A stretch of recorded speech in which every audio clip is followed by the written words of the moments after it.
পাঁচটার মতো বাজে একটা শাহ সিমেন্টের গাড়ি বেপরোয়াভাবে ওই দিক থেকে আসছে। তো আরেকটা মিশুক এদিক থেকে যাচ্ছিল। মিশুকে ছিল হচ্ছে দুইটা মহিলা আর একটা বাচ্চা। ডান পাশে মহিলা বাচ্চা নিয়ে বসেছিল। তো যখন নাকি মিশুকটা এদিকে আরেকটা ট্রাক এর উঠেছিল, তখন নাকি মিশুকটা স্লো করছে আর ওই দিক থেকে বড় শাহ সিমেন্টের গাড়িটা বেপরোয়াভাবে এসে উঠাই দিচ্ছে উপর দিয়ে ওঠানোর পরেও তখন আর কি জীবিত ছিল মহিলাটা। পিছনের যে চাক্কাটা ভারী ওইটা ওর মিশুকের উপরে ছিল। যখন নাকি লোকজন দেখে দৌড়ে গেছে, যাওয়ার পরে মনে করেন যে ওই যে আতঙ্কি পয়রা শাহ সিমেন্টের গাড়িটা, তখন ও আবার এর উপর দিয়ে পিসটা দিচ্ছে। ও তখনই মহিলাটা স্পটে ডেট করে আর ওই ছোটো বাচ্চাটা মারা যায়। যদি আসলে ও যদি এভাবে না যাইতো, গাড়িটা স্পটে থামাইতো, হয়তো বা দুজনকে আল্লাহ বাঁচিয়ে দিচ্ছে। এই মূল ঘটনা। এই দেখছেন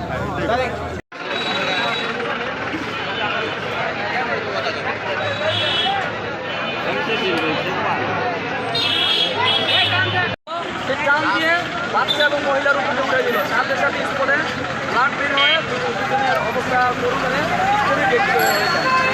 বাচ্চারা আর মহিলা আছে নানি, নানি সম্ভবত বেতনাও যাচ্ছিল, ওইখানে স্পটে ডেট হয়। ট্রাকটাকে গিয়ে এলাকার লোক ধরে, সেখান থেকে আবার পুলিশ হাজতে ওনাকে নিয়ে যায়।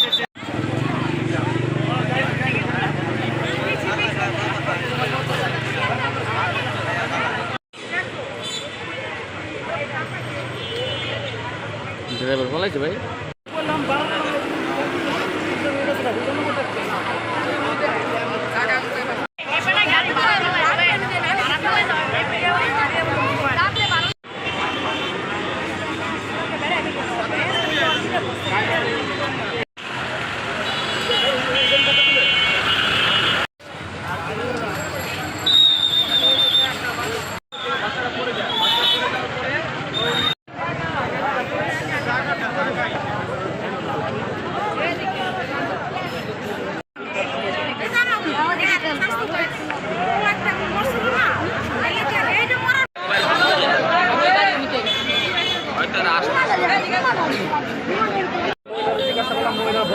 জিজ্ঞাসা করলাম আমরা কোথায় যাচ্ছেন, মুন্সিগঞ্জ থেকে ওনার বাসা যেতেছে পুরা বাজার, ওইখানে বাসা।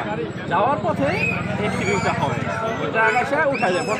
একটা প্রথম চাকা যদি রাখে তাহলে মহিলাটা মারা না, দ্বিতীয় চাকাটা থামায়া দ্বিতীয় টান দেওয়ার সাথে মহিলার সাথে সাথে মারা যায়। মহিলার বাচ্চাটা এই দেখছেন। হ্যাঁ আমরা 3 দিন গেছি সামনে বারো করে তুমি একটু খাও মুখটা লাগে উনি একটা সেকেন্ড সময় দেন টান দেন। আপনি নিজে বলছেন আমার সঙ্গে আর দ্বিতীয় টান দেওয়া নেই আর কি, দ্বিতীয় টান মানে টান মানে ভাই সিঙ্গুলা তুই কি জুতা দিয়ে ভিডিও করতেছ?